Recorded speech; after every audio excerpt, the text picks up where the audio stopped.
this is a part of the blog that we are doing. We will travel in September to Germany with some of our best agents. Last year we had the campaign that was rewarding the best agents that were performing on answering questions. This time we are inviting our best clients. So mobility top clients will travel to Germany in order to visit some facilities from Avis Budget, but also visit BMW, Mahle, which is a very huge industry in the car segment. They're building electric engines and pistols. We're also visiting some startups involved in mobility issues. So it's a pleasure to have you here, and also a pleasure to have the chance to meet you last year. This was one of the most interesting parts of our trip, to see how Avis and Budget were performing well, and also had a clear vision for the future. So you showed us this video with your clear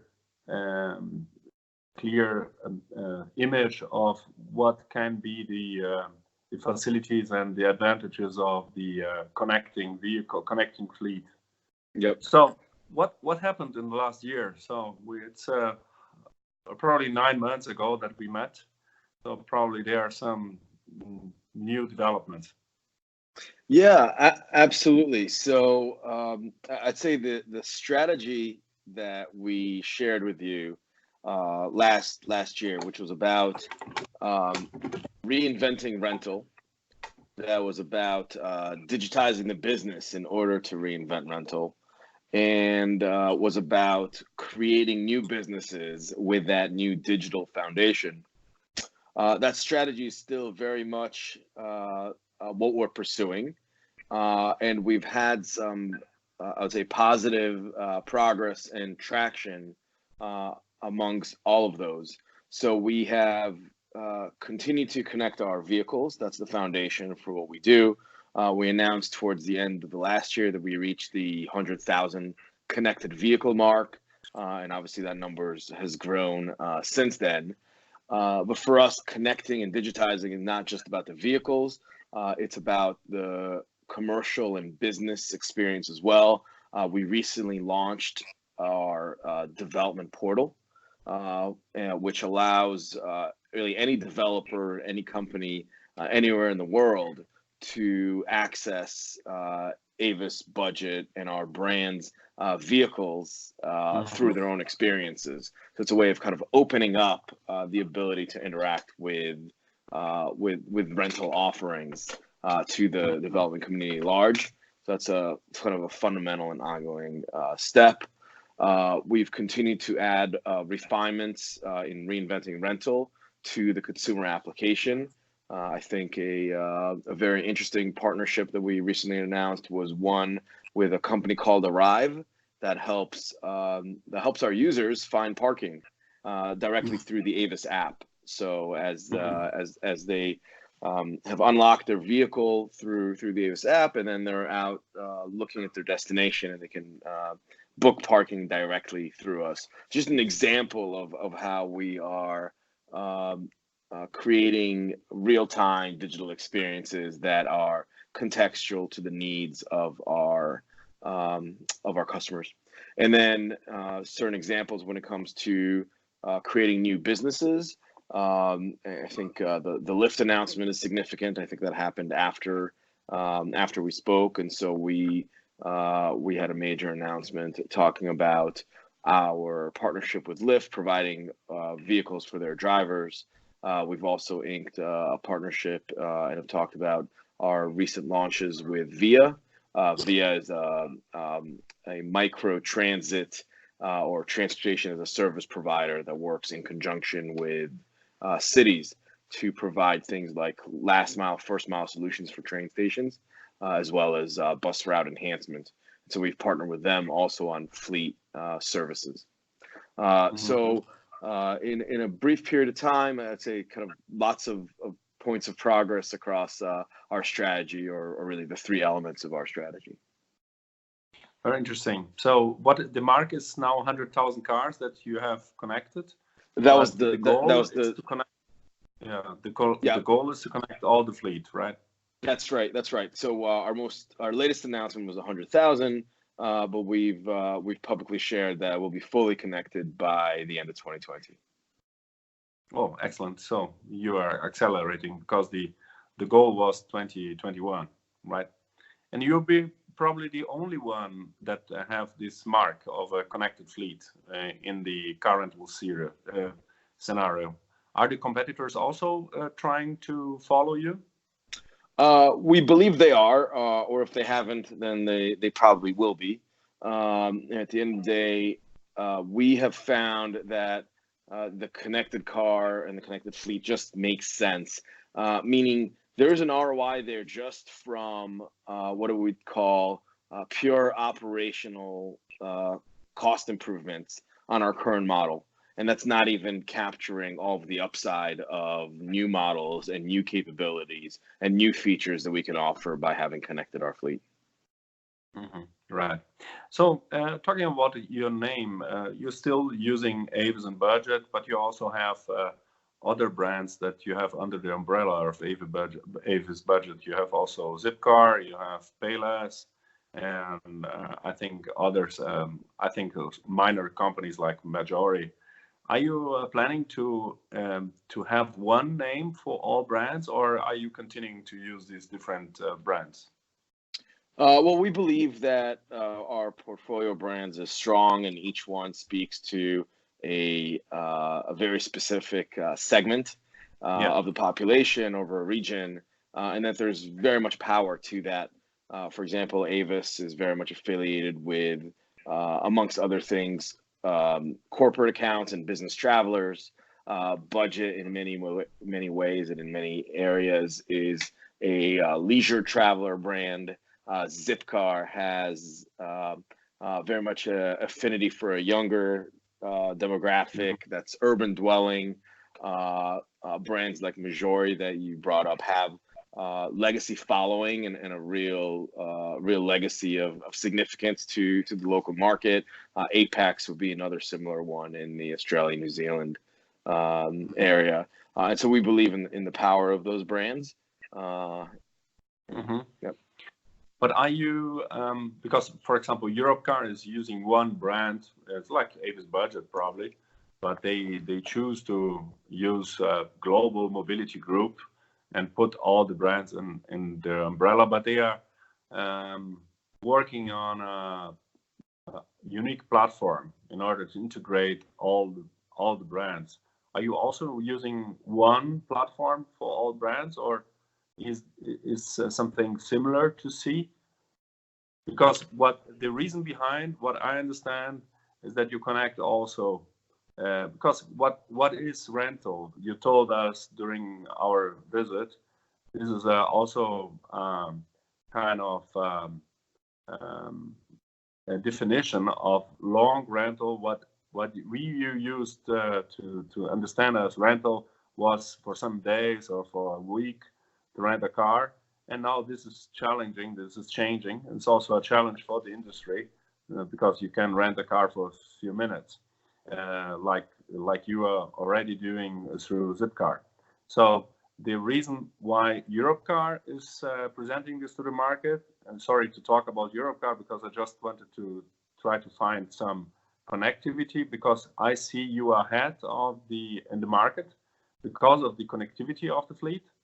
But I think also from the point of view of the client, it's interesting to see how the brands will connect. It will be a marketplace, one common marketplace for the customer. Yeah, I'm sorry. This is really not an area that I'm working particularly, and not one that I can comment on beyond what I've said. Okay. Right. Okay. And what do you see after 9 months? After 9 months after our conversation, you told us that you have a development in this reinventing car rental.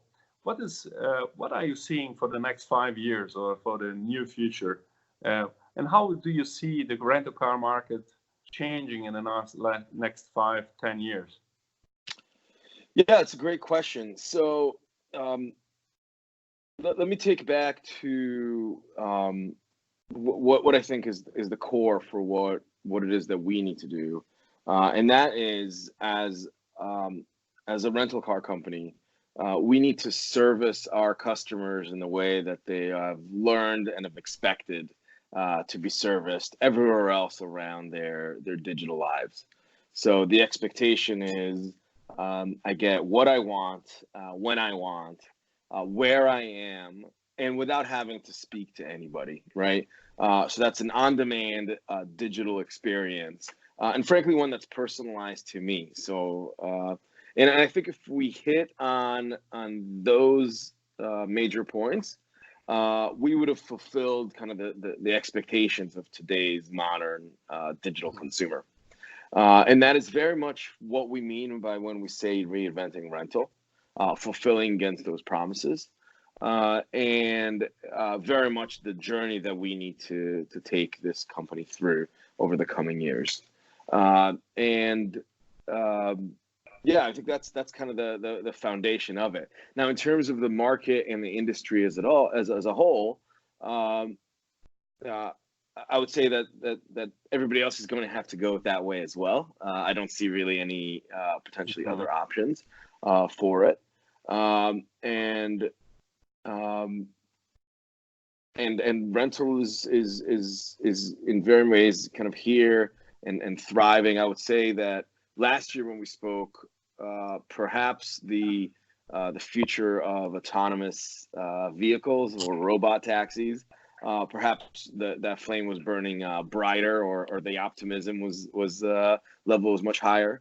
I would say since there, and this is just an observation of what I see around the industry, is that it'll take longer, and it'll be more, let's say, partial or distributed when it finally does arrive, as opposed to the vision of getting into a vehicle anywhere and having it take you anywhere.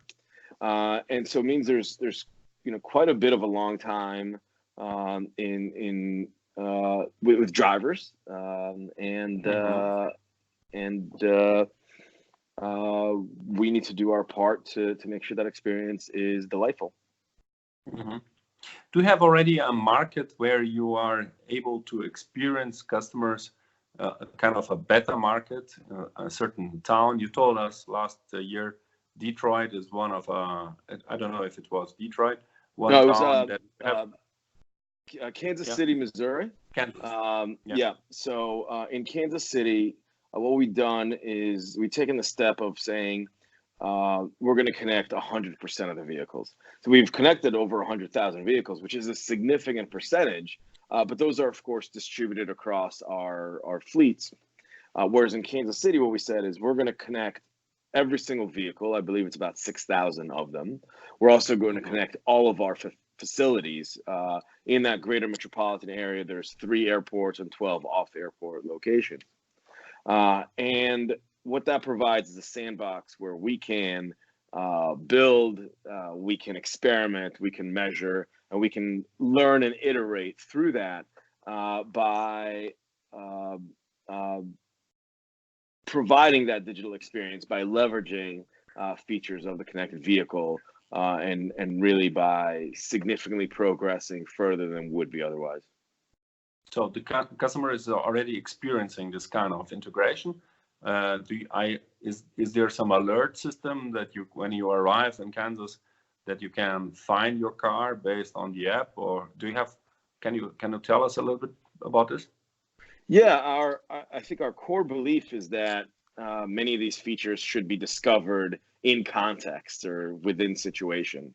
And so one example is as you will land, you will get a notification that says, hey, this is the car. Would you like to, for example, switch to a different vehicle? But it comes at the time where you'd be expecting and wanting to do something with that information. So in context, in situation.